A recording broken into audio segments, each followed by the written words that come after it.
Daghan karong mga katawhan nga moingon di ta motuo nga naay impierno o kaha naay langit kay wa gyoy patay nga nibalik. Nga mo na si Jesus iya ginang kay nagsugod pa man sa una nga maong mga panultihon, iya gyung gipamatud-an nga gilubong siya, nabanhaw siya og ni pakita sa makadaghang higayon sud sa 40 ka adlaw sa upa siya musakag balik sa langit. Nagpakita siya nga gipakita niya ang usa ka patay nga nabanhaw. Lingay mong tupad na nituo ka na mabanhaw ta. Ingna, tuo na ka. Di mong tuo gyapon.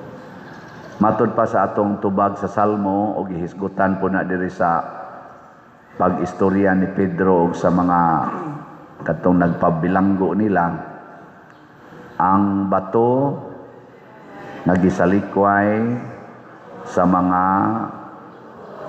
magtutukod na himong uluhang bato sa kanto. The stone rejected by the builders has become the cornerstone. Sa may pasabot ana, magbantay ta kay basin o gisalikway nato ang labing importanteng bahin sa atong kinabuhi. Ug unsa man na ang atong kalag. Ang mga tao karon apil na ning nanimba, hasta ning nagwali. Gamay kaayog bili ang gihatag nga pagtagad sa kalag. Mas grabe gid ang atong pagtagad sa atong lawas nga sooner or later malata ra gyud. Hilingay mong tupad. Ing na malata ra nang imong lawas. Malata ra na. Anha ta diha magsigig gastog dako gikan diris hangtod gyud lapalapa. Hala gyud siging gasto daghan kayong gipamutang ana para sa lawas. Himog balay nga dagko kaayo, bisag wa nay hapit taong gapuyo, hala dagko kayong balay, himo anang pangural anang ilang yuta, bisag hapit o anay agianan dito sa kilid, kuralon gyud, butangan pa gyud plant box, kay para lang gyud iyan ang yuta, bisag piit na kaayo, bisag e-bike, maglisod nagsugat. Sige yung pangural kay para nis akong lawas, aron komportable gini akong lawas. O nalimot siya nga inig kamatay na anang lawasa, usahay isod na anang murag garapon nga gamay kayo. Usahay ibutang anang naang lubnganan nga purting gamaya. Butang ra naglungon nga purting gamaya. Ang gikinahanglan ra gyud lawas gamay ra kaayo. Pero atong gitagaag dako kaayo. Naagoy tagpila na kamansyon karon. Pangawat anang kwartang bilyon, trilyon para nis akong lawas sa future sa akong lawas. Unya dito inig-inding mga daot na rabakan na sila rog lawas. Wa na gani mo pakita ang uban. Sige nagpangitag asa na mobalik ra gina sa garapon nga gamay kaayo. Kini bang atong gitagaag dako kayong pagtagad usahay wa day kapuslanan. Nya kining atong gamay kaayog paggitagad atong gamay kaayo nga mao nga atong kalag ang atong espiritu nalimot na tag-unsay iyang gikinahanglan. Unsa may gikinahanglan sa atong kalag? Una, kinahanglan wa gyud untay sala nga motapot diha kaniya. Nilingay mong tupad. Wa kaysa. Ana.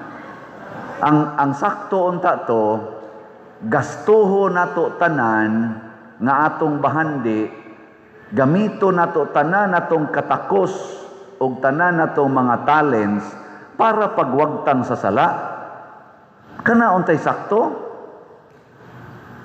Magpuyo-puyo naman hinuon, mag-premarital sex manoon, mangabit naman hinuog porting daghana, maunang mo manguha na sa kwartas iyang gilingkuran nga panudlanan kay para idatong sa kabit, magsugal naman hinuog maayo, musuyop pag yung maayo, mo nang dagko na kay budget,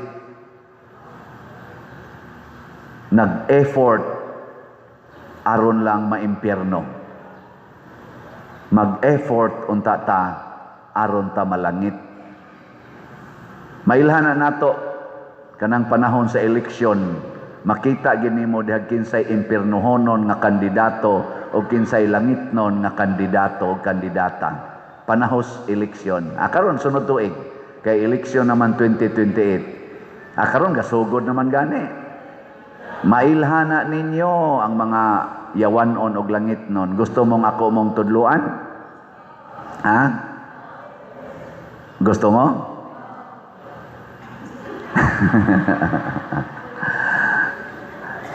Panahon magkaduol ng eleksyon sama karong tuiga, dol-duol naman ron.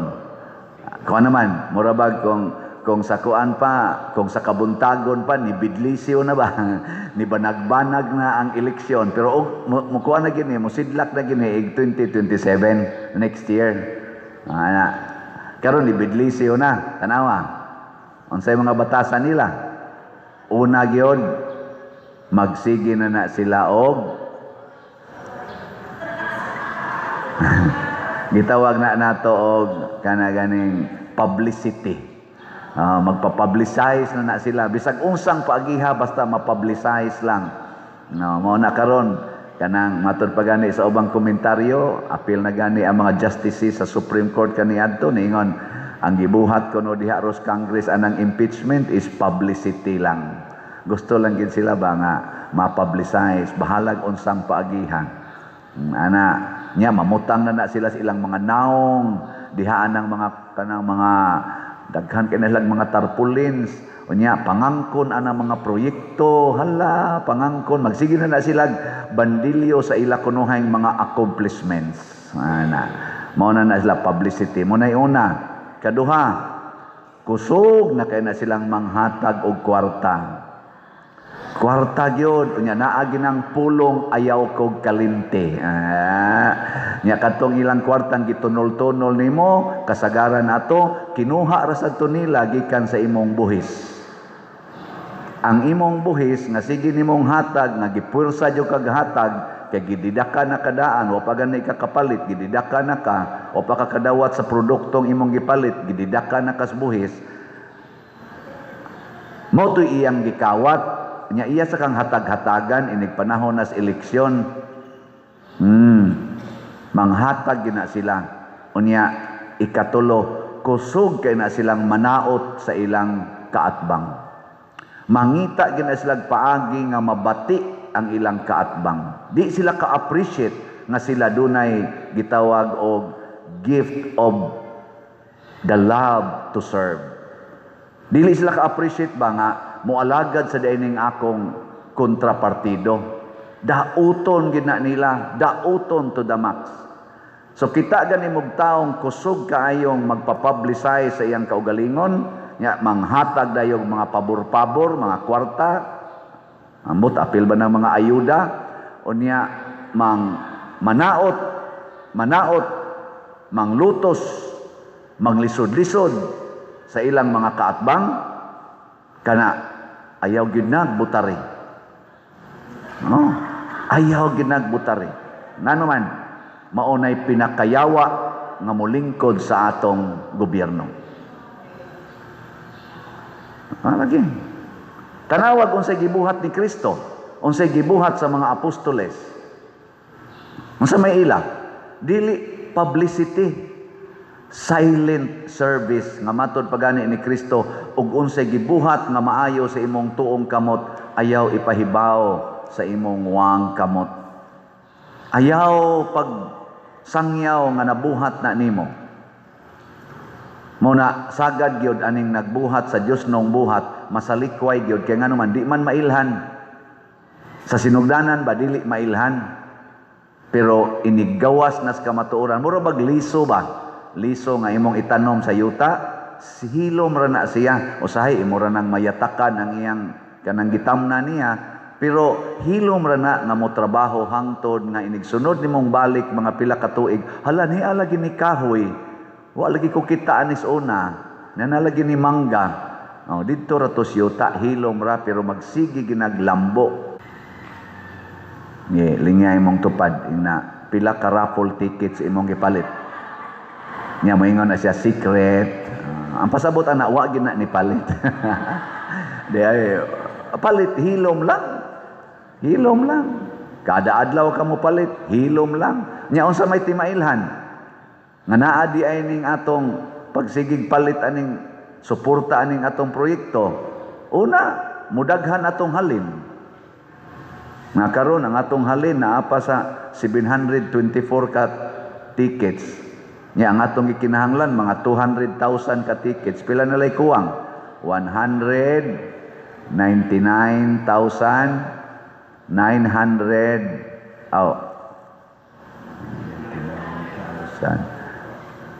676. Sakto ba?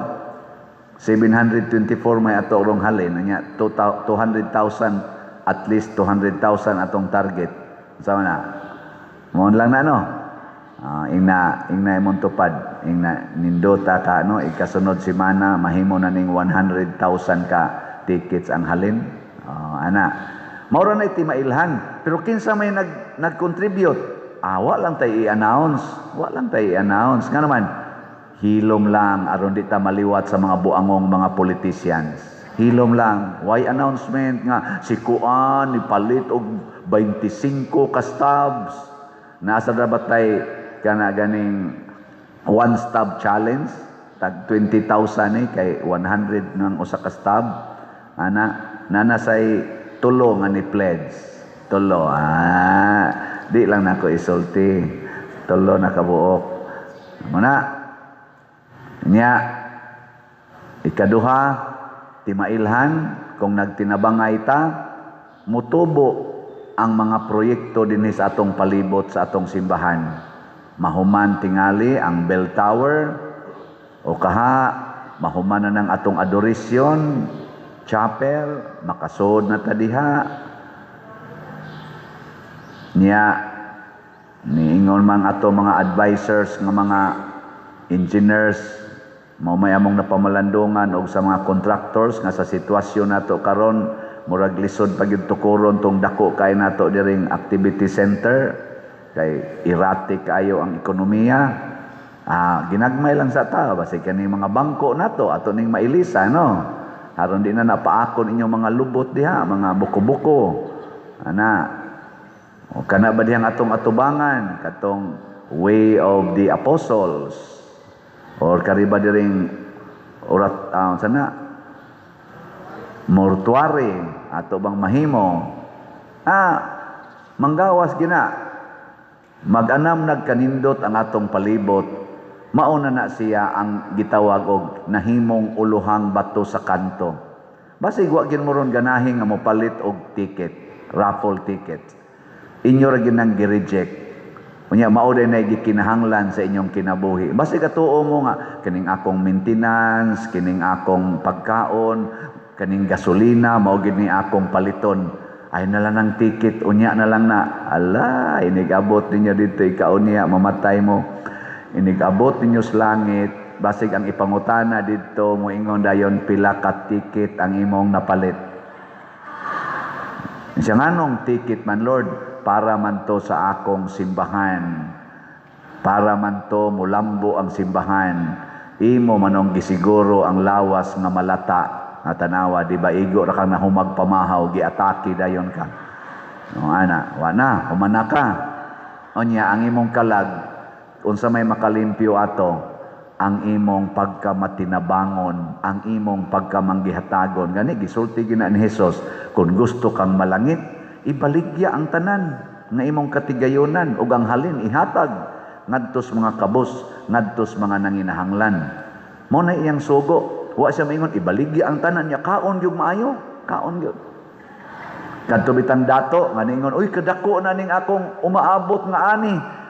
Padak-an ko ni akong budiga, unya akong tigumon ang tanan, unya matigom na ang tanan, maglingkod-lingkod ay kung maingon ko undo pagkahayahay nimo naa na nimo halos tanan. paglipay, inom, kaon, chicks, cats, lipay-lipay. Yan, ingon dayong Ginoo, hoy, buang, karong gabi mamatay na ka. Gatampuog ang imong gitigom, pero ikaw na naanalas garapon gamay kayo. Ayaw isalikway ang kalag. Muna si San Pedro diri sa unang pagbasa maisugon nga niingon, ang inyong gisalikway, ang inyong gilansang sa krus, mo'y hinungdan nga nabuhat namo kining tanan nga mga katingalahan. Muna hinumdumin ninyo, ayaw yung isalikway. Tanawa unsay gibuhat sa mga apostoles nga wa sila mo salikway sa pulong ni Hesus. Wa sila nakuha tibok gabi. Pag ingon gyud ni Hesus, itaktak, wa pa sila kailaha, itaktak ang inyong pukot dapit sa tuo. Nya duol na lang kay sila sa lapyahan, buntag na. Wa sila managana, gitaktak dayon. Unsa may resulta? Naglisod sila bira sa ilang nakuha. Ngano man? Kay bisag wa sila'y gitawag og saktong sabot nga kini makaayo ni or dili. Pero kay nisunod man sila sa pulong sa Ginoo, mahimo gyud nang mapuslanon. So ang ikaduha natong hinumduman, ayaw gyud isalikway ang pulong sa Ginoo. Bahala na ning pulong ni Father Siano, isalikway ni. Pero kung ang gilitok sa akong bakba gani, pulong ganis Ginoo, instruction ganis Ginoo, pagtulunan ganis Ginoo, tuhuin na ninyo. Ayaw lang ko. Kana lang pulong. Maulay sunda. Kay ang pulong sa Ginoo, espiritu o kinabuhi. Last na lang lingi sa imong tupad. Ang di mo lingi, mo'y unang mga matay. Lingi Ingna manglimpyo na tas atong kalag. Ingna manglimpyo ta. Musunod na tas pulong sa Ginoo, ayaw ng pulong sa tao. Gugma, pasaylo, kaluoy, pagkamanggihatagon, pagkamainantuson, ug ang pagpakamatay para sa imong isigkatao. Maunay mga pulong sa Ginoo nga kundi lang gina nato isalikway, masulbad ning tanang kabuang, tanang krisis ug tanang problema sa kalibutan karon. Manindog ta mga buutan.